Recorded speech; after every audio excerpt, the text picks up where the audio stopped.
어제 새벽 진통 끝에 내년도 예산안이 국회를 통과했습니다. 선진화법 도입 이후 첫 예산안 지각 처리였는데요. 하지만 이 와중에도 각 당 지도부와 국회 예산결산특위 간사 등 실세들의 지역구 예산 챙기기는 여전해서 보는 사람들의 눈살을 찌푸리게 했습니다. 자세한 얘기 최창렬 용인대 교수 그리고 백성문 변호사와 나눠보겠습니다. 두 분 어서 오십시오. 안녕하세요. 이번 예산안 처리 과정에서 최대 수혜자는 여야 3당의 예결위 간사다. 이런 얘기까지 나오고 있습니다. 이번에도 지역구 예산 챙기기 횡행했어요. 여야 간사, 예결위 간사뿐만이 아니라 여야 지도부들이 상대적으로 다른 의원들에 비해서 자신의 지역구 예산을 짭짤이 실속 있게 챙긴 것 같아요. 그런데 이런 경우는 이번 예산 통과 때뿐이 아니라 대체로 그런 관행이 이어져 왔던 것 같습니다. 왜냐하면 이제 예산안의 그 통과 과정 때문에 그런 것 같아요. 나중에 결국 이제 개수조정소위원회라는 게 열려요. 요즘 이제 개수란 말을 뺐습니다. 과거에 개수조정소위원회에서 요새는 예산조정위원회, 소위원회 이렇게 했는데 거기서 또 다시 소소위원회를 또 이번에 또 만들었더라고요. 그러니까요. 소소위원회를 또 만드는데 좀 생소한 거였는데. 이 개념 좀 설명해 주세요. 소소위원회라는 건 그러니까 소위원회에서 각 분야별로 심의되는 것과 달리 또 거기 또 다시 이제 더 세부적이고 미세한 부분을 한다는 얘기인데 이 소소위원회는 뭐 다 아시겠습니다만 특별한 어떤 그 예산이 통과되는 과정에 어떤 제도적 근거는 별로 없는 것 같아요. 제도적 근거는 없고 이게 그냥 관례적으로 이렇게 되어 온 겁니까? 아니, 소소위원회는 이번에 처음인 것 같아요. 소위원회는 계속 있어 왔고 소소위원회라는 건 이번에 처음 듣는 생소한 용어인데 예결위원들끼리 그렇게 합의한 거겠죠, 여야가. 그러니까 뭐 이 부분을 꼭 불법이다라고 얘기할 수는 없다 하더라도 좀 관행적으로 좀 벗어난 측면이 없지 않아 있는 것 같은데 이런 이제 관행이 자꾸만 이제 생기면요. 예산 그 심의 과정 자체가 투명하게 공개되지 않는 단점이 있는 거죠. 예산이 사실 마지막까지 국민들에게 공개되고 언론이 주시할 수 있어야 되거든요. 그러나 마지막에 이제 개수조정소위원회나 이번의 경우처럼 소소위원회 같은 경우가 생기면 그런 부분들이야말로 이제 항상 문제되어 왔던 쪽지 예산이라는 거. 그리고 이제 선거를 앞둔 선심성 예산, 내년에 또 지방선거 있잖아요. 이런 것들이 그 소위원회 또는 이번 같은 경우 또 소소위원회에서 의원들 간에 오고 갈 수 있는 거예요. 쪽지 예산은요 어떤 거냐면 예산위원회가 열리고 있는데 소위원회가 다른 의원들이 이제 국회 직원을 통해서 쪽지를 전달해요. 그러니까 요즘은 또 카톡으로 전달하더라고요. 요즘 뭐 카톡이죠. 제가 옛날에 보면 그건 이제 그때는 카톡이 없었으니까 쪽지를 부지런히 전달하는 걸 제가 많이 봤는데 그런 것들이 아주 관행화되어 있다는 거예요. 그러다 보니까 거기에 영향력을 행사할 수 있는 당직자라든지 지도부라든지 또 예결위 간사들이 이런 이제 짭짤한 이익을 챙기는 거란 말이에요. 그래서 이 부분을 뭐 완전히 막을 방법은 별로 없는 것 같아요. 현재로서 여야가 합의해서 그렇게 하는 것이기 때문에 그 과정에서 투명성이나 어떤 공개성 이런 것들을 좀 강화하는 이런 것들을 국회법이라든지 다른 방면에서 좀 모색할 필요는 있어 보입니다.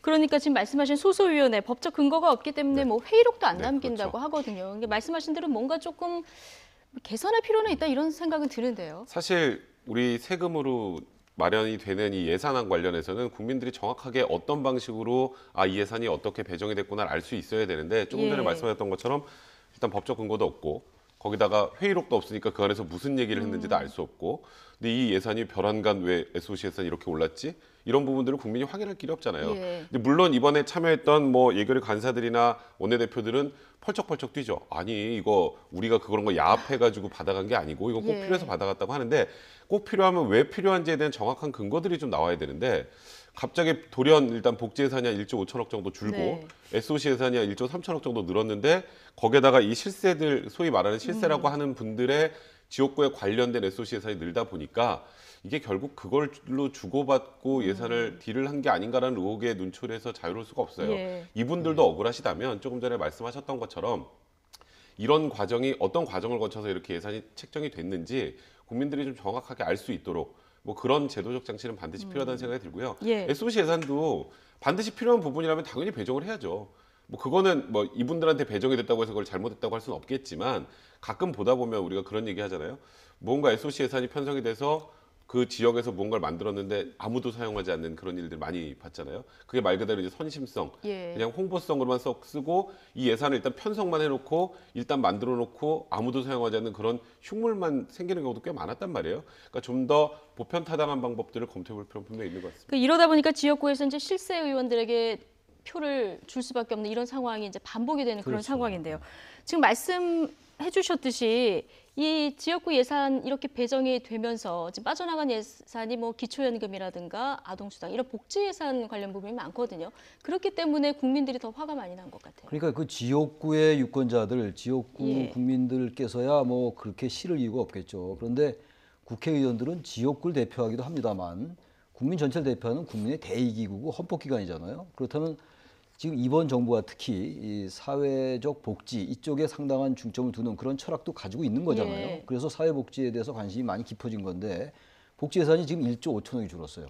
아까 우리 백 변호사 말씀처럼 1조 3천억이 SOC 예산이 늘어났단 말이에요. SOC라는 게 사회 간접 자본이니까 나름 뭐 투자 효과도 있죠. 사회 간접 자본을 뭐 도로라든지 다른 뭐 건설이라든지 이른바 토목공사 이런 것들도 필요해요. 필요합니다만 적어도 가능하면 이걸 좀 줄이고 사실 지금 도로나 이런 것들도 많이 잘 돼 있잖아요. 지방 지역을 가봐도 뭐 상당히 많이 잘 돼 있는 것 같아요. 그렇다면 이 부분도 필요하겠으나 예. 가능하면 우리 사회에 좀 어떤 낙후된 계층이라든지 소외계층, 약자, 사회적 약자 이런 쪽을 돌보자라는 게 지금 이 정부의 방향인데 1조 5천억이 갑자기 줄어버리고 이게 1조 3천억이나 늘어버렸단 말이에요. 근데 사실 거의 2천억 차이니까 거의 대체한 거예요. 사회 이 복지 예산을 SOC가 대체했기 때문에 이런 부분들은 국민들이 비판을 할 수밖에 없죠. 국민들 혈세가 각 지역의 어떤 그 SOC로 이게 세부적으로 나간 거기 때문에 이런 점들에 대해서는 이번 예산안 통과 과정에 대해서 긍정적인 면이 있다 하더라도요. 국민들의 비판에 직면할 수밖에 없다고 생각합니다. 예. 이렇게 실세 의원들의 지역구 예산 챙기기 비판 여론이 거세지니까 해당 의원들 뭐 좀 억울할 수도 있을 것 같긴 한데 이렇게 반박에 나섰습니다. 들어보시겠습니다. 제 양심에 협상을 하면서 예산 당국과 뒷거래를 한 적이 전혀 없다는 점을 제가 하늘에 두고 말씀을 드립니다. 그 금액을 증가시키기 위해서는 많은 사람들이 아마 뛰었을 것입니다. 근데 그것을 독박으로 더군다나 제가 협상을 큰 8개 아이템을 협상을 했던 사람으로서 이러한 자기 예산 챙기기에 제가 협상에 임하고 또 예산 당국과 뒷거래 뒷흥정을 한 사실이 전혀 없다는 점을 분명히 밝힙니다. 협상을 하면서 마치 그걸 빌미로 양보를 해주고 예산을 받은 것한테 그는 도저히 받아들일 수가 없고요. 호남 고속철도는 서울서 시작해서 목포 가고 이번에 무안 쪽으로 또 연결되고 한다고 하면은 그거는 서울 어느 지역의 국회의원의 예산입니까? 중간에 지나가는 충청도 어느 지역의 국회의원의 예산입니까? 뭐 지금 두 의원 다 뒷거래는 없었다 이렇게 얘기를 하고 있는데 지금 말씀하신 정우택 그리고 김광림 의원 지역구 예산도 많이 늘지 않았습니까? 네, 많이 늘었죠. 예, 그러니까 장재원 의원이 지금 뭐 야당 협상 주역들 지역구 예산 증액 액수 뭐 천문학적이다. 누가 누구 보고 이중대라 할 수 있냐. 지금 부끄럽다. 자, 이렇게까지 비판했습니다. 그러니까 우원식 민주당 원내대표 같은 경우는 1억 조금 넘었어요. 예. 근데 그에 비해서 조금 전에 말씀하셨던 좀 전에 그 싱크에 나왔던 정우택 원내대표하고 김광림 간사 같은 경우에는 굉장히 많이 이제 SOC 예산을 배정을 받았죠, 지역구에. 그렇죠. 그러다 보니까 저도 오늘 아침에 장재원 의원의 이제 페이스북에 들어가 봤는데 굉장히 화가 나셨더라고요. 장재원 의원은. 그러니까 쉽게 말해서 그겁니다. 이번에 예산안은 자유한국당 입장에서는 도저히 받아들일 수 없는 예산안이었다. 공무원을 증액하고 그다음에 최저임금을 올려서 그것을 정부의 세금으로 기업에 보존해 주는 건 자유시장 경제 질서상 도저히 받아들일 수 없음에도 불구하고 왜 협상을 했지라는 의구심을 갖고 있었는데 네. 결국 이것 때문이었구나라고 하면서 이게 거의 뭐 여당의 이중대 아니냐. 그러니까 네. 이런 상황에서 뭐 우리가 과연 이제 선명한 야당이라고 할 수 있느냐. 오늘은 대변인의 논평도 하지 않겠다 이런 얘기까지. 그러니까 더 이상 네. 야당도 아니다. 더 이상 야당도 자당을 아니라는 향해서 표현을 이렇게 썼어요. 비판을 했습니다. 그러니까 물론 지금 정우택 원내대표나 김광림 간사 같은 경우에 정말 억울하실 수도 있습니다.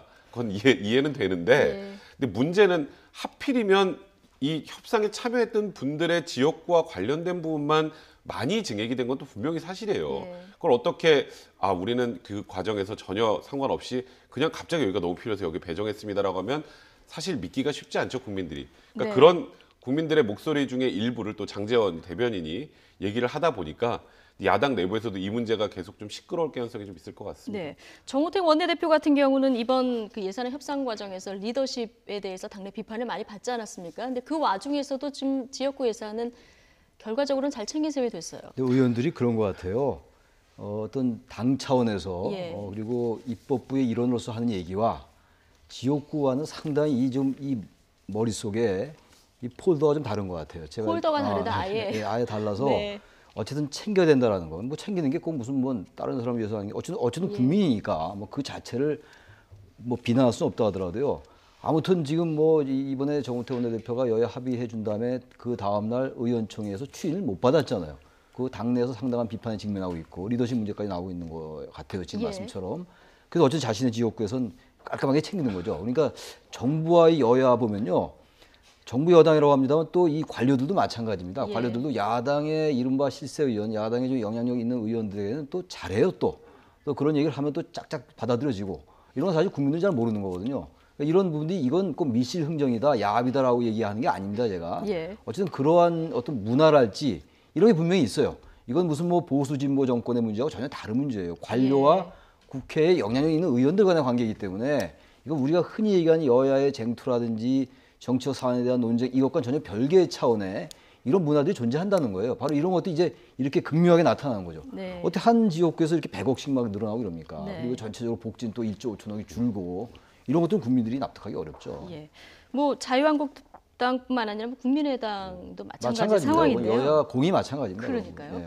지금 이번 예산안 정부에서 가장 눈에 띄는 부분은 역시 호남 SOC 예산이 큰 폭으로 증액된 부분인데요.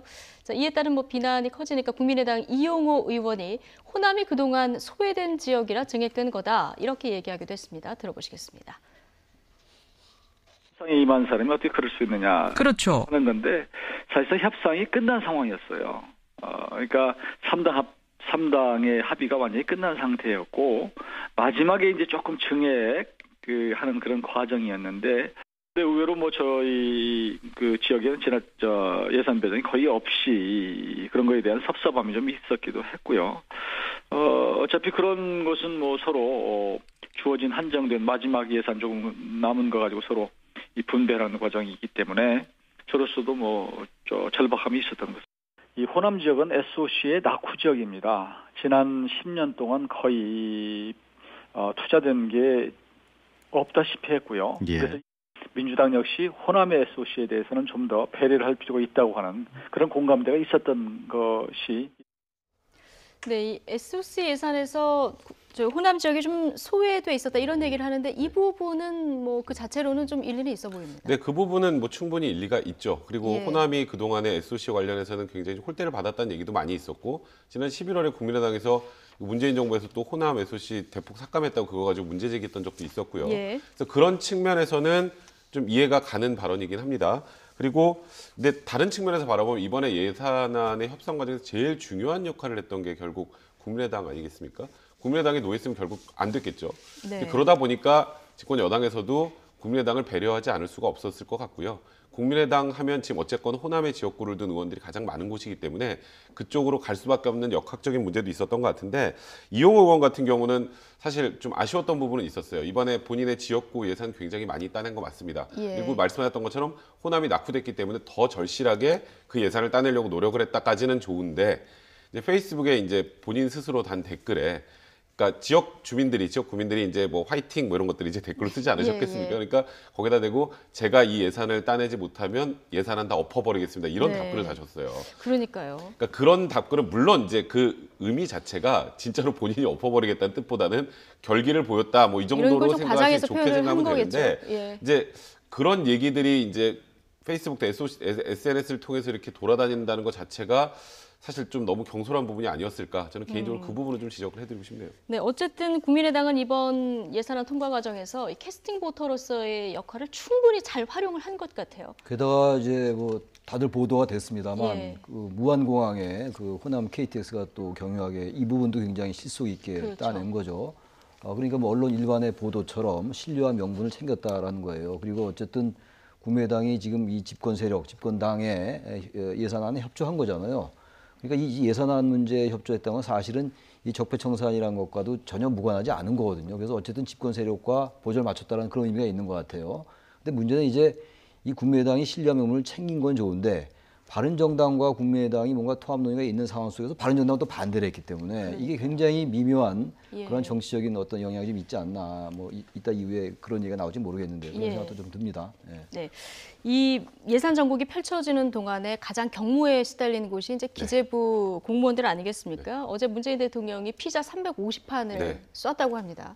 피자 350판을 쐈는데 더 이제 화제가 된 건 그 피자 브랜드였던 것 같아요. 그러니까 최초에 청와대에서 피자를 사고 이게 어디 피자입니다라는 얘기를 한 적이 없는데 이제 그 피자 업체, 그 피자 마루라는 곳입니다. 그곳에서 이제 SNS를 통해서 우리 청와대에 이 피자 배달했다라는 걸 홍보하는 과정에서 이제 드러나게 됐는데 그래서 이제 청와대에서 그 입장을 밝혔어요. 왜 그러면 우리가 일반적으로 아는 피자 브랜드가 아니라 피자 마루라는 브랜드를 선택했을까? 근데 그것이 이제 이 해당 업체 자체가 뭐 상생과 협력을 통한 브랜드 운영과 현저 전략을 통한 수출을 꾀하고 있는 업체이고 또 사랑의 뭐 1만 피자 나눔 뭐 아니면 뭐 가맹점과 상생과 동행 약속을 지키는 착한 기업 뭐 이런 이미지 때문에 이제 그 피자 업체를 주문했다고 하는데 그게 어찌 보면 이제 지금 현 정부에서 기업을 바라보는 이렇게 기업을 운영을 해줬으면 좋겠다라는 그런 바람이 여기에 투영된 게 아닌가. 예를 들어서 저번에 재벌들과 이제 만찬하는 과정에서도 오뚜기 회장이 온 그런 것과 좀 유사한 과정이라고 보시면 될 것 같습니다. 현 정부의 정책 기조와 좀 맞는 그렇습니다. 업체라서 이 비용은 뭘로 업무 충당을 추진비로 합니까? 했답니다. 업무 추진비로 충당을 했군요. 알겠습니다. 어쨌든 예산안 통과까지 진통은 많았지만 뭐 이 관련된 공무원들 얼마나 또 애를 태우면서 지켜봤을까 이런 생각은 드는데요. 자, 이번 예산안 전국의 최대 수혜자로 꼽히고 있는 국민의당 지금 겉으로는 웃고 있지만 속사정은 참 복잡하지 않을까 싶습니다. 특히 안철수 대표 표정 관리가 주목되는데요. 어제 평화개혁연대의 토론회를 찾아서 야유와 비판을 받았는데요. 그럼에도 안철수 대표 꿋꿋하게 발언을 이어갔습니다. 장민정 앵커가 어제 모습 정리해봤습니다. 예산 전국이 끝나고 국민의당은 다시 당내 갈등을 매듭지어야 하는 상황에 놓였습니다.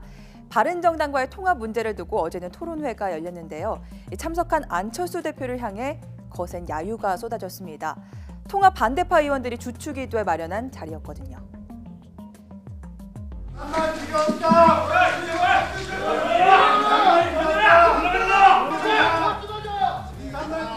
안철수 대표의 등장과 동시에 방청석에서 항의가 쏟아집니다. 사회자의 제지에도 멈출 줄 모르죠. 한 배를 타고 경량을 헤쳐나가고 있는 존경하는 의원님과 당원 동지 여러분, 반갑고 고맙습니다.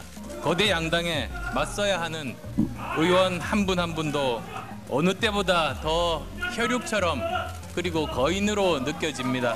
정말 최선 다하겠습니다.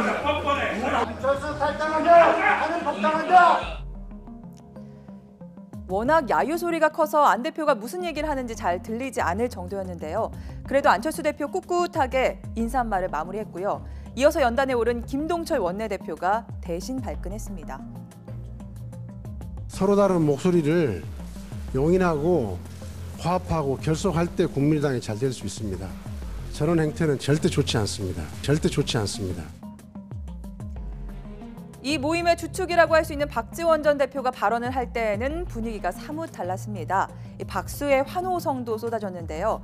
박 전 대표는 진짜 위기는 당 지도부가 위기가 온 줄 모르고 있다는 것이라며 목소리를 높였습니다. 당 지도부가 위기가 온 것을 모르고 있는 것이 더 큰 위기입니다. 이번처럼 모든 언론에서 국민의당이 잘했다, 국민의당이 잘 챙겼다 찬사받은 건 처음입니다. 우리는 유승민 대표의 허락을 결재를 받을 필요가 없는 제3당 국민의당입니다. 국민의당이 없이는 대통령도 민주당도 한국당도 아무것도 할 수 없다는 것이 이번 예산이 증명하고 있지 않습니까?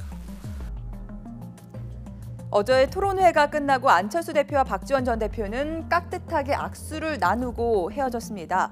하지만 안 대표는 고함지른 당원들을 두고 어디에나 선동하는 사람은 있다며 대수롭지 않게 여겼고요. 박 전 대표는 합의 이혼하라는 조언이 솔깃하다고 인터뷰를 했습니다. 이런 얘기를 듣고 보면 맞잡은 두 손이 참 무색해 보입니다.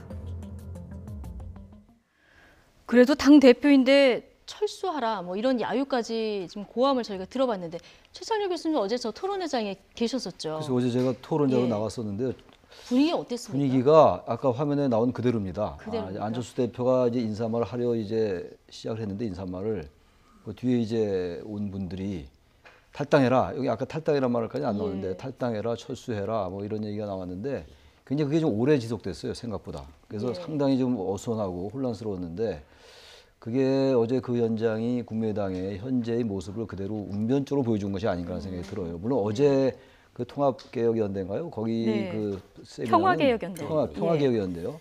평개론이라고 이렇게 얘기를 하던데 네. 거기 이제 박지원, 정동영, 천정배 의원 이런 분들이 주축이 돼서 이제 예. 하는 이른바 통합 모임이니까 반대파 통합에 의원들의 모임인 반대하는 거예요. 의원들이에요. 예. 입장이 분명히 있더라고요. 어제 근데 이용호 의원도 이제 나왔어요. 예. 이용호 의원은 통합에 적극 반대하는 경우는 아닌 것 같은데 어쨌든 지금 이대로의 통합은 안 된다라는 의사를 분명히 표시를 하더라고요. 어제 인사말 할 때. 네네. 그런 걸 보면서 통합은 대단히 어렵지 않겠는가라는 생각이 예. 들어요. 이미 그분들이 어제 그 모임의 주축인 의원들이 이미 더 이상 현 단계에서 통합을 얘기하는 것은 국민의당을 올바로 가는 예. 길이 아니다라고 입장을 분명히 가지고 있더라고요. 네. 예. 지금 뭐 야유와 비판 속에서도 안철수 대표는 꿋꿋하게 발언을 이어갑니다. 뭐 선동하는 사람이 있기 마련이다 이런 얘기도 했고요.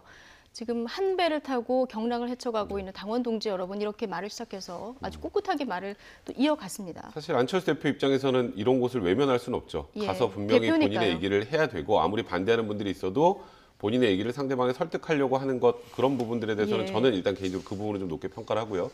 저곳에 가서 야유와 비난을 받지 않을 거라고 생각하고 가진 않았을 거예요. 그러니까 그 부분은 감수하겠다는 생각인 것 같은데 문제는 이 통합 논의 시작 전제 조건부터 좀 잘못된 부분 때문에 여기까지 오게 된 것 같아요. 사실 이게 당내에서 뭔가 컨센서스를 마련해서 이제 바른정당과 우리 중도 보수 아니면 중도 진보의 통합 과정을 거치자라고 컨센서스를 마련한 이후에 진행이 됐으면 모르겠는데 그게 전혀 없이 사실 어찌 보면 안철수 대표 측근 일부만 가지고 시작을 했다가 우리를 다 따라와라라는 측면으로 예. 지금 진행이 되다 보니까 호남계 의원들 입장에서는 도저히 받아들일 수 없다라고 지금 판단을 하고 있는 것 같고요. 거기다가 이제 초기에 좀 불에 기름을 끼얹었던 건 예. 유승민 바른정당 대표가 박지원 대표를 출당하는 걸 전제 조건으로 해야 된다. 처음에요. 예. 그다음에 뭐 일단 지금 그 햇볕 정책도 폐기해라 뭐 이런 얘기들이 나오면서 호남권 의원들이 받아들이기 거의 곤란한 상황까지 갔기 때문에 처음부터 일상적으로 좀 잘못 껴진 그런 상황에서 지금 통합으로 현재 진행을 해 나가기는 안철수 대표 의지가 아무리 강력해도 쉽지 않을 것 같고 근데 저는 어제 그 선동하는 사람이라는 표현은 굳이 하실 필요 없었던 것 네. 같아요. 예. 그러니까 결국 그 선동이라는 의미가 지금 통합을 반대하는 분들 입장에서 보면 그게 우리잖아요. 네. 우리가 지금 통합 반대한다고 선동하는 사람들이냐? 박지원 대표도 바로 거기에 대해서 이제 반박을 하긴 했었는데 안철수 대표가 나가서 어떻게든 본인이 대표로서 당을 끌고 가는 리더십을 보여주려고 하는 것은 좋으나 지금 다소 좀 늦은 감이 있다라는 부분하고 다소 좀 어휘 선택이 잘못됐다 뭐 이런 생각이 좀 드네요. 말 한마디 한마디를 굉장히 조심해서 해야 되는 그런 정국인데 지금 박지원 의원의 아까 그 발언도 들어보셨는데 우리 이번 예산안 정국에서 존재감 확실히 드러내지 않았냐. 이제 유승민 대표의 결재까지 필요 없다. 이렇게 딱 선을 그어서 얘기를 하는 거 보면 예. 한 배를 타고 같이 갈 수 있을까 이런 생각이 예산안도 이번에 바른정당은 이번 예산에 대해서 반대를 했잖아요. 그렇죠. 그렇기 때문에 이 통합 자체가 안철수 대표가 생각하는 방향으로 가지 않고 있는 건 분명해 보여요. 예. 그리고 어제 박지원 전 대표가 유승민 의원의 결재받을 필요 없다는 얘기는 그 자체 말보다도 바른정당과 통합 안 한다는 얘기를 네. 하고 싶었던 거예요. 어제 예산과 관련시켜가지고. 그렇죠. 예. 그러니까요. 어제 근데 홍준표 대표도 어제 국민의당 향해서 뭐 위장 야당이다 뭐 이렇게 비판하지 않았습니까? 여기 안철수 대표 아재 개그로 받아쳤습니다. 이 얘기 들어보시겠습니다. 예산안 심사를 보면서 국민의당이 위장 야당이 아닌가 그런 생각이 들었습니다. 차라리 합당을 하고 국민 앞에 당당히 나서는 것이 옳지 않은가 그런 생각입니다. 홍준표 대표께서 혹시 하신 얘기 위장야당이라고 우리는 위나 장 같은 저 소화기 계통이 아니라 중추신경계 중추야당입니다. 네. 뭐 일부러 그러는 걸까요? 하하하 이렇게 좀 여유까지 보이면서요. 지금 아재 개그로 받아쳤습니다. 과거 그래도 의사 출신이셔서 그런지 예. 위장 계열이 아니라 중추신경 계열이라는 네. 표현을 썼는데요. 이제 홍준표 대표 입장에서는 이번에 국민의당이 사실 공무원 증원 문제나 아니면 최저임금 인상 관련해서 이제 기업에 이제 그 세금이 들어가는 부분에서 우리보다 더 반대했었는데 어느 날 갑자기 그냥 확 뭐 민주당과 여당과 함께해서 지금 예산을 통과시키는데 주역 노릇을 한 것 아니냐라는 얘기를 하고 싶으신 것 같은데 그건 이제 협상 과정에서 사실 국민의당도 공무원 증원을 아예 전면적으로 반대한 게 아니라 숫자에 관련된 부분이었기 때문에 사실 홍준표 대표 입장에서는 우리 이념적 선명성을 강조하고자 하는 측면으로 우리만 진짜 이 현 정부의 소위 말하는 비판하고 견제하는 세력일 뿐이고 국민의당은 그럴 자격이 없다라는 내용의 얘기를 하고 싶어서 그랬던 것 같고요. 다른 건 모르겠는데 안철수 대표가 개그가 많이 늦었네요. 개그가 이번에는 좀 웃으셨습니까? 네, 저도 웃었습니다. 어제. 예, 그렇군요. 뭐 당의 반대에도 불구하고 중도 통합을 꼭 이뤄내겠다는 안철수 대표. 그러나 조금 전에 최창렬 교수님이 지적해 주신 대로 내년도 예산안 심사 과정에서 국민의당과 바른정당 연대 좀 균열해 간 것 아니냐 이런 분석들도 나옵니다. 그런데 오늘 양당 통합파 의원들의 모임인 국민통합포럼 행사장에서 안철수, 유승민 대표가 단둘이 나눈 대화 내용이 카메라에 포착됐는데요. 자, 어떤 대화가 오갔는지 먼저 들어보시죠. 9,500명 아래선으로는 막았는데 문제가 그 3조 분들이 워낙 많기 때문에 그거 하나씩 차근차근 해갑시다. 이게 어차피 공통분모를 찾아가는 과정이기 때문에 그래 하시고 좀 시간 좀 한번 지나서 언제 또 한번 제가 연락드릴게요. 댓글로 드리면. 지금 화면으로 보셨습니다마는 유승민 대표가 둘이만 이거 굉장히 강조하지 않았습니까? 이렇게 제안을 했는데 안 대표가 바로 받았어요. 이제 단독으로 만난다고 합니다. 만나는 거죠. 어쨌든 두 사람은 지금 절박한 것 같아요. 바른정당은 일단 뭐 원내대표가 아니고 또 유승민 대표는 지금 현재 이 상태로 일단 중도 진보 진영에서 자신이 차기 대선이 만약 있다면 뭐 내각제나 이원집 정부제가 아니란 말이죠. 권력 구조가 이대로 유지되는 상황 속에서 이 중도 진보의 주자가 되긴 좀 어렵다는 판단을 하는 게 아닌가라는 생각도 좀 듭니다. 그래서 어떤 이념적이나 정책적인 측면에서 좀 우클릭을 통해서 보수 쪽으로 좀 외연을 넓혀가려 하는 긍정적으로 본다면 그래서 아무튼 이 전체적으로 한국당까지 궁극적으로 포함하는 한국당, 바른정당 그리고 친안철수 세력의 사실상 전 보수 쪽이라고 봐요. 중도 보수, 중도 진보라는 개념 자체가 대단히 애매한 발언이에요, 사실은. 보수는 보수, 뭐 진보는 진보인 겁니다. 약간의 결의 차이가 있어서 거기 중도자가 들어가는 건데 안 대표는 지금 어쨌든 보수 쪽으로 이제 외연을 넓히면서 그쪽에 자신이 뭔가 유승민 대표와 협력과 경쟁 관계를 통해서 후보가 되려는 게 아닌가. 그러려면 지금부터 준비해야 된다는 생각이 강한 것 같아요. 그러니까 대권을 의식하다 보니까 지방선거에서 자기 사람을 심어야 되는 것이고 지방선거는 얼마 남지 않았으니까 자꾸만 이 바른정당과의 합당, 통합 쪽에 무게를 두는데 제가 어제 느끼고 계속 느끼고 있는 겁니다만 일단 당내의 정체성부터 확립을 해야 될 것 같아요. 당내 정체성이 확립이 안 돼 있는데 그리고 바른정당과도 정체성이 확립이 안 되는 상황이에요. 이건 같이 맞물리는 건데 근데 어떻게 통합을 합니까? 통합이라는 게 연대 경우에 과거 DJP 연대는 DJ와 JP가 전혀 정치적 배경이 다르다 하더라도 어쨌든 명분은 내각제라는 게 있었어요. 근데 지금도 그것도 아니에요. 게다가 그때 김대중, 김종필 총재는 기본적인 리더십이 있었잖아요. 지금 유승민 대표나 안철수 대표의 리더십은 그만하지 못하거든요. 그런 점에서 일단 안 대표의 그런 것들 충분히 이해한다 하더라도 당내의 호남계 의원들이 지향하는 그 어떤 이념적인 선명성 이런 것들을 어떻게 조화시킬 것인가 문제인데 제가 볼 때는 그것이 조화되긴 굉장히 어려울 것 같아요. 이념과 노선이 너무 달라요 지금. 여러 가지 정책 계산이 일치하는 부분이 있어서 같이 당을 한 건데 2016년도 2월에 창당했잖아요 국민의당을. 그리고 총선에서 많이 의석을 얻었습니다만 그때의 지금 민심과 지금의 민심이 많이 다르거든요. 탄핵이라는 엄청난 사태가 있었고 그런 것들을 안 대표가 너무 자신의 대권에만 매몰되어 있는 게 아닌가라는 그런 안타까움도 있어요. 근데 먼저 이제 미래를 보는 어떤 그 시점이 다른 거죠. 네, 그렇죠.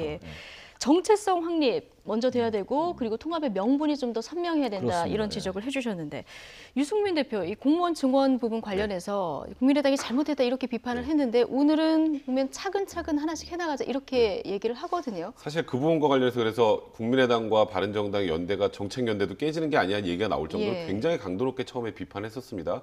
공무원 증원을 국민의당이 손을 들어주는 게 말이 되느냐 뭐 이런 얘기를 했었는데 이번에 얘기를 들어보시면 공무원 증원 그거 좀 너무 좀 잘못됐다는 취지 얘기하니까 안철수 대표 그래도 우리가 9천 몇백 명으로 막았고 이런 얘기들을 하잖아요. 그러니까 그러면 하나하나씩 우리 앞으로 잘 해나갑시다라는 취지로 얘기를 하는데 사실 유승민 대표가 조금만 처음부터 더 부드러웠다면 그러면 지금보다는 훨씬 낫지 않았을까 그런 아쉬움 분명히 있는데 그러니까 유승민 대표가 아까 말씀드렸던 것 처음에 박지원 뭐 의원은 출당시키고 햇볕 정책도 다 포기해야 우리가 같이 해줄 수 있다. 약간 예. 이런 취지의 얘기들을 하면서 사실 국민의당의 호남권 의원들의 반발을 많이 사기도 했었고요. 근데 지금 현 시점에서 유승민 대표 입장에서도 바른정당의 저 의석수 갖고 나중에 뭔가 큰 꿈에 도전을 하기에는 쉽지 않다라는 거는 본인도 워낙 잘 아실 거고요. 또 안철수 대표 입장에서는 국민의당이 작년에 어쨌건 돌풍을 일으키면서 40석까지 확보를 했지만 지금 당 지지율이 거의 꼴찌에 가깝습니다. 그렇죠. 그러니까 안철수 대표가 당대표가 되고 컨벤션 효과도 없었고 그 외에 뭔가 두드러진 모습을 보여준 것도 없었어요. 이번에 예산안 협상 과정을 제외하면. 그러다 보니까 이 두 분도 뭔가 확실하게 국민의 눈을 끌어당길 것들을 찾아야 되는데 그게 결국 이제 통합일 수밖에 없다라고 이제 이 두 분은 공통분모로 느끼고 있는 것 같습니다. 근데 다만 이제 당대당 통합은 지금 아까 조금 전에 최창현 교수님도 말씀하셨지만 이제 이념이나 정체성 부분에서 너무 차이가 많이 나기 때문에 당대당 통합은 어려울 것 같고 네. 만약에 통합이 된다고 하더라도 뭐 당이 좀 이렇게 깨지면서 이합집산하는 형태로밖에 될 수 없지 않을까 네. 그런 생각이 듭니다. 네, 이 예산안 전국의 불협화음에도 불구하고 안철수 대표는 지금 통합의 속도를 계속 내고 있고요. 통합 반대파 의원들도 뭐 조금도 양보할 생각이 없어 보입니다. 자, 앞서 이야기한 평화개혁연대 세미나에서 자, 합의 이혼이란 말이 등장했다고 합니다. 자, 박지원 의원의 목소리로 들어보시겠습니다. 어제 말이죠. 예. 우리가 세미나를 하는데 예. 합의 이혼해라. 아, 그런 얘기가 나왔어요. 예. 예. 당신들은 절대 안철수는 통합을 가는 거고 예. 5분 다 그거예요. 통합하면은 안 된다. 예. 안 되는 당하고 왜 통합하려고 하느냐. 예. 차라리 합의 이혼하는 게 낫지 않느냐 예. 하는 방법을 제시하는데 예. 귀가 솔깃하더라고요. 네, 최창렬 교수님도 이런 얘기를 하셨다고 하니까 최 교수님께 여쭤봐야 될 것 같습니다. 지금 뭐 당이 한 배를 타고 가고 있긴 합니다만은 지금 이렇게 너무 다른 목소리가 나오니까요. 현장에서 이 합의 이혼 이 얘기를 하신 분들이 꽤 많은가 봐요. 합의 이혼이라는 말은 제가 했어요. 아, 제가 그 그렇군요. 다른 분들 거기에 네, 당사자시군요. 동의를 예. 했는데 제가 왜 그 말씀 드렸냐면요. 당내에 계파 갈등도 있을 수가 있고요. 그리고 다양한 목소리가 나오는 게 오히려 이제 민주정당의 좋은 모습이긴 한데요. 예.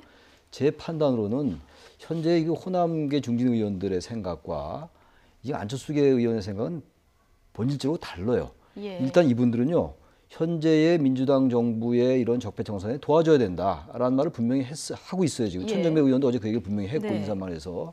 그리고 일단 도와주고 청산을 해나가면서 그런 다음에 비판할 걸 비판하자는 입장이고 안 대표는 그쪽에 대해서 뭐 전혀 부정하지 않는다 하더라도요. 일단 생각 자체가 이 적폐청산 쪽보다는 뭔가 보수적인 이런 좀 생각을 가지고 있단 말이죠. 이러다 보니까 호남의 상당히 진보적이고 개혁적인 유권자들에게 이대로 가면은 국민의당이 지지율이 계속 더 바닥으로 갈 거다라는 게 이 통합에 반대하는 의원들의 생각이거든요. 그렇다면은 차라리 이념과 노선이 다른 전체적인 우리 정당판 전체를 볼 때 정당을 재정렬하는 게 낫다. 예. 바른정당도 지금 일부가 갔잖아요. 한국당으로. 네. 지금도 갈 개연성이 있다라고 그러는 거 아니에요? 그리고 마지막까지 바른정당에 남은 의원들도 있을 거고 그럼 국민의당도 당은 같이 하고 있지만 전혀 생각이 다른 의원들이 있다면 이념 노선별로 정당을 재정렬을 함으로써 정당 구도의 변화를 일으키고 그런 관점에서 차라리 같이 나가라. 서로 따로따로 떨어져 나가서 그리고 일부 뭐 민주당하고 같이 새로 했으면 하는 것이고 국민의당 예. 내부에서도 그렇지 않은 사람은 또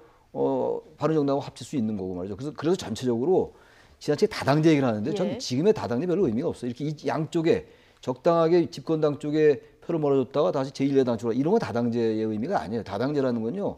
사회적인 갈등과 균형을 대표해낼 때 그게 다당제예요. 그 사회적인 약자 계층들, 과소대표되는 계층들을 다당제에서 품는 거, 제도권. 이게 다당제의 의미인 것이지 지금 다당제는 정치적 계산 때문에 하는 거 캐스팅 보트잖아요. 이 캐스팅 보트는 다당제가 아닙니다. 그래서 지금의 이런 스타일보다는 차라리 합의 이혼해서 각자의 길로 가라. 그래서 전체적으로 이념 대결을 해라. 좀 차라리 정책 대결을 이런 의미에서 전부 다 해쳐서 그렇죠. 다시 맞는 정당 재정을 하라는 거예요. 전체적으로 이제 재정비가 필요하다. 지난 총선 때 이 의석구도와 예. 지금의 의석구도와 지지도가 너무 차이 나잖아요. 지금 그렇죠. 맞지 않는 거예요. 민심과. 구도가 달라졌으니까 그래서 이제 이 재정비가 필요한 민심을 시점이다. 재보정해 줄 필요가 있다는 거죠. 정당 예. 체제에서. 지금 손학규 국민의당 상임 고문이 이제 21일 날 들어온다고 하는데 여기서 어떤 역할을 할지도 좀 네. 지켜봐야 될 것 같습니다. 한국당 얘기 잠깐 해보면 지금은 예산 전국에서는 뭐 패싱 논란도 일었는데 곧 원내대표 선출이 네. 있지 않습니까? 지금 뭐 친박 비박대 구도가 아니라 지금 친홍, 네. 비홍 이런 구도예요. 사실 지금 친박이라는 얘기가 나오는 것 자체가 또 이 내부에서 굉장히 부담스러운 예. 부분이 있는 데다가 사실 지금 뭐 소위 말하는 친박 개혁의 주자라고 해야 될까요? 한성교 이번 후보 같은 경우에는 굉장히 좀 심하게 비판했죠. 이번에 그러니까 바른정당에서 들어온 사람들을 홍준표 대표가 본인 세력으로 만들고 그래서 대변인도 돌아온 장제원 의원을 대변인으로 왔고 그리고 또 이번 네. 원내대표 선거에서 결국 공공연하게 김성태 의원 미는 것 아니냐. 네. 근데 그게 이제 결국 친홍과 비홍 간의 그 분열 조짐으로 오는 건데 예. 사실 홍준표 대표 입장에서도 지금 당내에서 확실하게 본인이 가지고 있는 개판은 없는 상황이죠. 네. 홍준표 대표도 리더십이 주변에서 흔드는 경우가 많기 때문에 어떻게든 본인 사람들을 기초로 해서 당을 확립해 나가고 소위 말하는 친박 인사들 중에 유력 인사들은 좀 배제해 나가는 그런 방향으로 진행을 하고 싶은 거고 예. 어쨌건 우리가 지금 친홍 비홍이라는 표현을 쓰지만 비홍의 또 대부분들은 우리가 그전까지 친박이라고 불렸던 분들 아니겠습니까? 네. 그분들 입장에서도 이 당내에서 아예 또 계속 이렇게 쇠퇴해가고 퇴락해 나가는 것은 또 현실적으로 받아들이기 어렵기 때문에 예. 이번에는 홍준표 대표가 당을 확실하게 장악할 수 있느냐 없느냐를 바라보는 하나의 시금석이 될 수 있는 그런 상황인 것 홍준표 같습니다. 대표는 뭐 서청원, 최경환 의원 자연스럽게 좀 소멸돼가고 네, 있다 뭐 자연소멸이라는 이런 표현 썼죠. 얘기도 했는데 친박 핵심 중 그러니까 한 명이죠. 최경환 의원. 네. 20시간 넘게 검찰 조사를 받고 오늘 네. 새벽에 이제 귀가를 하지 않았습니까? 조심스럽게 구속 영장 청구 넘어서 이제 구속 가능성까지 어떻게 보십니까? 최경환 의원은 당연히 구속영장을 청구할 거고요. 예. 검찰에서. 영장을 발부 여부는 당해서라도, 네, 예. 발부 여부는 사실 요즘에 법원의 분위기가 영장 예. 발부에 굉장히 좀 신중한 입장이기 때문에 그걸 뭐 제가 단언할 수는 없겠습니다만 지금까지 언론을 통해서 나와 있는 증거들을 기초로 하면 영장을 청구하고 영장을 발부 받을 가능성이 좀 더 높지 않을까. 다만 12월 8일까지 이제 회기가 끝나고 12월 9일 정도가 되는 그 시점에 아마 사전구속영장을 청구하지 않을까 싶습니다. 국회 동의받을 필요 없이. 근데 이제 내용 자체가 처음에 이 언론 보도를 통해서 최경환 의원이 국정원 특수활동비 1억을 받았다. 그러니까 바로 최경환 의원이 그 얘기했죠. 다음 날입니다. 내가 동대구역 앞에서 할복을 하겠다. 그게 예. 사실이면.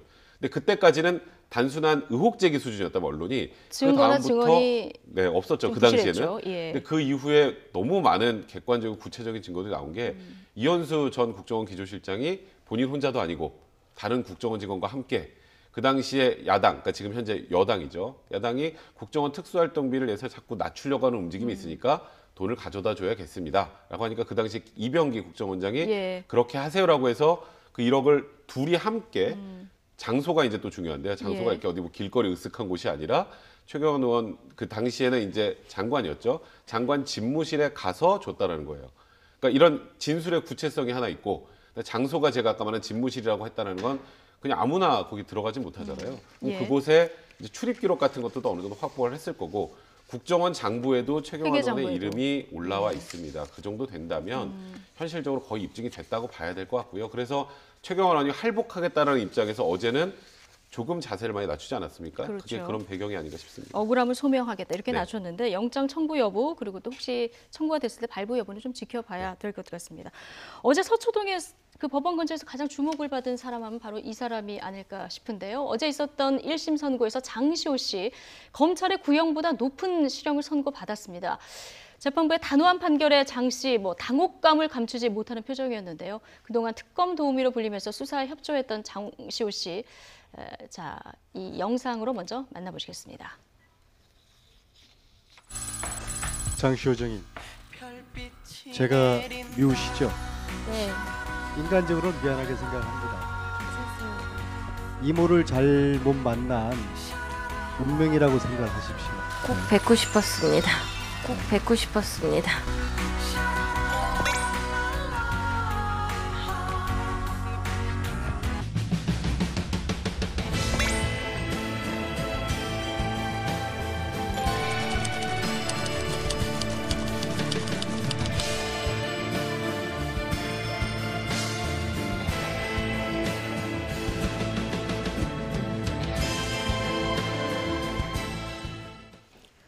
네, 이모인 최순실 씨도 팔고 이모한테 집안 팔아먹었다 이런 소리까지 들어가면서 이제 특검에 적극적으로 협조를 했는데 법원의 판단은 냉정하군요. 어떻게 구형보다도 구형은 예. 1년 6개월이 나왔잖아요. 그렇죠. 근데 2년 6개월 선고를 했어요. 좀 예상 밖이었던 것 같아요. 그동안 지금 장시호 씨는 뭐 특검 도움이다. 아까 뭐 특검 복동이라고 지금 아까 자막에 예. 나왔는데 그렇게도 많이들 알려져 있었잖아요. 특검에 많은 이제 협조도 했고 아까 말씀처럼 여러 가지 이제 진술도 이제 네. 정직하게 하고 이렇게 했기 때문에 검찰도 상당히 좀 이제 구속 안 하고 구속을 풀어준 상태였는데 법원은 달리 판단한 것 같아요. 뭐 한국동계스포츠영재센터인가 그쪽에서 너무 많은 이익을 취했다고 본 것 같고 장시호 씨가 그런 얘기했잖아요. 이 동계스포츠영재센터는 자신의 것이 아니고 이모인 최순실 씨 거다라는 얘기를 했는데 법원 판단은 그렇다 하더라도 이득을 너무 많이 취했다. 그리고 어쨌든 강요를 해서 후원금을 너무 많이 받아냈다라는 판단을 해서 검찰의 구형보다 더 많은 양을 선고한 게 아닌가. 굉장히 당황한 것처럼 보여요. 뭐 복장도 보니까 구속될 사람의 복장은 아닌 것 같고 말이죠. 그러니까요. 전혀 예상을 못했던 것 같다 이런 생각이 들어요. 아마 그 장시호 씨도 변호인이 있으니까요. 변호사도 전혀 예상을 못했을 거예요. 그러니까 저런 복장을 하고 오게 했었을 것 같고요. 그러니까 들어갈 때는 변호사하고 같이 들어갔는데 그렇죠. 나올 때는 이제 변호사 혼자 나와 이렇게 있죠. 나왔죠. 이제 거기서 그렇죠. 법정 구속이 됐으니까 법정 구속을 예상한 사람의 복장은 전혀 아닌 상황이고요. 그러니까 사실 그렇습니다. 지금 법원과 검찰이 바라보는 관점이 달라서 그래요. 그러니까 우리나라의 이제 플리바게닝이라는 제도는 실질적으로 현실적으로는 없습니다. 제도상으로는. 하지만 수사에 협조를 해주면 검찰이 이렇게 구형량을 낮춰주는 방식으로 소위 이게 보답을 해요. 그러니까 사실 지금 법원에서 어제 2년 6개월을 선고했는데 구형량보다 1년이 늘어서 놀라긴 했지만 특검에 쉽게 말해서 도우미가 아니었으면 구형이 1년 6개월이 아니라 4년 5년이 됐을 거예요. 아, 그렇군요. 네, 그런 상황에서 재판부에서 바라볼 때는 아무리 수사에 도움을 줬어도 이 당시 장시호 씨가 이제 법정에서 했던 진술로 봐도 이 관련돼서 지금 뭐 영재센터 자금 3억 횡령한 거, 국고보조금 7억 빼돌린 거 최순실 씨에게 줬습니다가 아니에요. 본인이 썼습니다거든요. 그럼 결국 실질적으로 이득을 다 취했는데 수사에 협조했다는 이유만으로 이렇게 지나치게 형을 낮게 선고하는 것은 안 된다라고 법원에서 제동을 건 거예요. 그러니까 그렇군요. 특검에서 아무리 장시호 씨가 잘했다고 해도 1년 6개월 구형한 건 너무하잖아라는 뜻입니다. 근데 이게 더 중요한 건 뭐냐면 이 재판부가 박근혜 최순실 재판을 담당하는 김세현 부장의 재판부예요. 그러니까요. 굉장히 엄벌의 기조를 강하게 늘어내고 있다는 게 박근혜 전 대통령과 최순실 씨의 선고에도 어느 정도 영향이 있지 않을까라는 굉장히 생각이 그 부분이 좀 주목이 되는데 어쨌든 김종 전 차관은 3년을 선고받았잖아요. 근데 이제 사실 실익을 본 사람은 장시호 씨. 그러니까 법원의 말대로 감만을 하더라도 2년 6개월. 그러니까 원래대로 하면은 더 검찰이 구형을 했어야 된다. 이런 얘기가 되는 거죠. 법원 입장에서는 그러니까 지금 우리는 자꾸 1년이 올라간 거에 대해서 야, 이건 정말 법원이 너무 이례적이다라고 하지만 실질적으로 구형이 너무 낮았다. 구형이 너무 낮았던 거죠. 재판부에서 바라보기에는 이거는 쉽게 말해서 4년 5년을 구형해야 될 범죄인데 이거를 1년 6개월밖에 구형을 안 하나? 이게 이렇게 아무리 뭐 솔직하게 수사를 도와줬다고 하더라도 범죄 혐의의 중대성에 비춰서는 구형량이 너무 낮다 이렇게 법원에서 판단한 겁니다. 근데 이번 판결을 두고 뭐 의견이 굉장히 분분한데요. 여기에 대해서 이제 정청래 전 의원이 특검이 모욕을 당했다. 법원은 감시의 사각지대다. 이런 표현을 썼거든요. 이 발언에 대해서는 어떻게 보십니까? 저는 요즘 이제 구속적부심에서 김관진 전 국방장관과 임관빈 전 국방부 정책실장이 이제 인용되고 그랬잖아요. 그래서 뭐 법원과 검찰 간의 갈등이 좀 있는 것 같아요. 영장 발부, 영장 기각 이런 걸 둘러싸고 근데 정청래 전 의원이 저런 말을 하는 건 저는 썩 바람직하지 않은 것 같아요. 저 얘기의 그 의미는 법원이 지금 이 적폐청산에 뭔가 자꾸 뭔가 방해한 듯한 이런 느낌을 뉘앙스를 좀 풍기고 있잖아요. 법원이 사각지대다. 그렇다면 물론 법원의 전 판단이나 법원의 판결을 비판할 수 있다고 생각해요. 물론 존중돼야 되지만 비판할 수 있다 하더라도요. 그걸 법원을 사각지대에 속해서 뭔가 지금 법원이 현재의 그 시대 정신이나 이런 기조와는 달리 가고 있다라는 취지로 이해될 수 있는 그런 뉘앙스가 있어서 저런 판단은 너무 좀 자의적일 수 있다. 저는 그래서 썩 바람직해 보이지는 않은 발언인 것 같아요. 네, 정치인으로서 적절하지 않은 발언이었다. 조금 신중할 필요는 있지 않겠는가 법원의 판단에 대해서 이런 생각이 듭니다. 네, 어쨌든 장시호 씨 어제 아이와 있게 해달라 이렇게 뭐 호소를 했습니다만은 받아들여지지 않고 법정 구속이 됐는데 어제 재판에 주목되는 건 역시 이제 박근혜 전 대통령의 재판하고 연결이 돼 있기 때문 아니겠습니까? 어제 법원이 보면은 장 씨가 이모 최순실 씨와 박근혜 전 대통령과 승차 공모했다. 이렇게 얘기를 했거든요. 그런 부분들이 일단 재판부에서 이제 판결문에 나온 부분이기 때문에 이거는 그냥 박근혜 전 대통령과 최순실 씨의 재판에 그대로 연동이 되는 내용입니다. 그리고 제가 아까 말씀드렸던 것처럼 같은 재판부예요. 그러니까 이재용 부회장의 재판부와 지금 이 그 장시호 씨 그리고 박근혜 전 대통령 최순실 씨를 재판하는 재판부가 달라요. 그러니까 여기 생각이 이쪽으로 인용될 수 있을까에 대해서는 다를 수도 있다라는 게 일단 법조인들의 생각이지만 이 지금 장시호 씨 재판은 같은 재판부잖아요. 그렇죠. 그럼 여기에 판단은 당연히 최순실 박근혜 전 대통령의 판단에도 인용이 된다고 봐야 될 것 같고 그래서 제가 아까 주목을 하는 건 검찰 구형량보다 1년을 넘게 선고를 했다라는 건 사실 지금 현재 이 국정농단 사태를 바라보고 있는 이 재판부의 입장을 정확하게 대변하는 거예요. 예. 아무리 도움을 줬어도 이 정도의 큰 일을 벌였던 사람에게 이렇게 낮은 형은 용납될 수 없다라고 판단한 것 네. 같고요. 이런 취지라면 이제 1월 달 정도에 선고가 될 것으로 이제 보이는 최순실 씨 재판이나 박근혜 전 대통령의 재판의 선고에도 굉장히 큰 엄벌주의 쪽으로 흐르지 않을까라는 생각이 들고 예. 이 김세현 부장 판사 같은 경우는 이제 사실 법조계에서도 굉장히 재판을 잘하는 판사로 유명한 분입니다. 그렇습니까? 그러니까 피고인이 원하는 걸 다 들어주는데 네. 선고할 때만큼은 판단은 정말 냉정하게. 이성적으로 하고 냉정하게 한다라고 알려져 있기 때문에 사실 이번 재판을 보면 예. 제가 굳이 말씀을 드리지 않아도 다음 이제 국정농단의 어찌 보면 메인 재판이라고 할 수 있는 최순실 박근혜 전 대통령 재판이 어떤 방식으로 흘러갈지 대충 이해가 되실 것 같습니다. 예, 근데 백 변호사님 어제 김종 차관 3년 선고받았는데 영재센터 후원 강요한 부분 이 부분은 이제 무죄가 되지 않았습니까? 네. 그게 이유를 보면 박 전 대통령 요청과 이 전 부회장의 지시에 의해서 이루어졌다 이렇게 얘기했는데 이건 어떻게 해석을? 쉽게 말해서 김종 차관이 빠지고 박 전 예. 대통령과 이재용 부회장 간의 독대 과정에서 이루어진 것이다. 예, 그러니까 쉽게 독대 말하면 과정에서 둘이 알아서 바로 다이렉트로 직접적으로. 이루어졌다라는 거죠. 예. 그러니까 그 중간에 누군가가 영향력을 행사했다가 아니라 박근혜 전 대통령과 이재용 부회장의 독대 과정에서 결정된 것이기 때문에 김종 차관은 그 부분이 혐의가 없다라는 건데 그렇다면 역으로 생각하면 그 혐의는 박 전 대통령에 돌아갈 수가 있죠. 아 그렇군요. 이재용 전 네, 부회장. 그렇습니다. 이제 그렇게 바라보시면 됩니다. 박 전 대통령 지금 구치소에서 이제 두문 불출 중인데요. 과거 그 박근혜 전 대통령의 변호사였죠. 도태우 전 변호사요. 지금 박근혜 전 대통령이 구치소원에서 나라 걱정을 하고 있다. 자, 이런 얘기를 한 그 TV에 나와서 했습니다. 글쎄요, 얼마나 국민들에게 공감을 얻어낼지 모르겠어요. 나라 걱정을 하려면 저도 지금 벌어졌던 작년에 벌어졌던 그동안 있었던 이러한 사안에 대해서 일단 반성을 국민들 앞에 할 때 그럴 때 일단 나라 걱정이라는 것도 어느 정도 설득력을 얻을 수가 있는데 지금 재판을 거부하고 있고 대한민국의 공적 기구인 사법부 아닙니까? 사법부의 재판을 지금 정치 보복이다. 이렇게 지금 규정하고 있는 상황 속에서 나라 걱정을 한다. 이게 과연 어떻게 연결되는 건지 전 사실 논리가 제 머리로는 잘 납득되지 않습니다. 네. 사실 나라 걱정을 하신다면 재판부터 나오셔야죠. 우리나라 민주주의의 제일 큰 근간이 법치주의를 훼손하고 무시를 하는 과정에서 나라 걱정한다는 얘기가 굉장히 좀 위화감 있게 그렇게 들리네요. 예, 재판을 안 나오게 되면은 이게 재판의 속도가 더 붙는 겁니까? 어떻게 됩니까? 똑같습니다. 근데 아무래도 조금 더 빨라지긴 할 거예요. 왜냐하면 박 전 대통령의 몸 상태와 상관없이 재판이 진행이 되기 때문에 벌써 재판은 지금 일단 검찰이 신청한 증인들은 다 증인 신문합니다. 다만 아쉬운 건 이제 국선 변호인들 입장에서는 정말 사상 초유의 걸석 재판이라는 의미가 피고인이 있는데 피고인이 없는 재판이에요. 참 굉장히 아이러니한 재판이죠. 그러니까요. 그 피고인에게 아무 목소리를 들을 수 없는 그런 재판입니다. 그래서 사실 국선 변호인들이 굉장히 이번 재판 과정에서 좀 부담을 많이 느끼는 것 같다는 좀 안타까움이 있네요. 변호인들도 얼마나 답답할까 이런 생각이 듭니다. 자, 최창렬 용인대 교수 그리고 백성문 변호사와 함께했습니다. 두 분 오늘 고맙습니다. 네.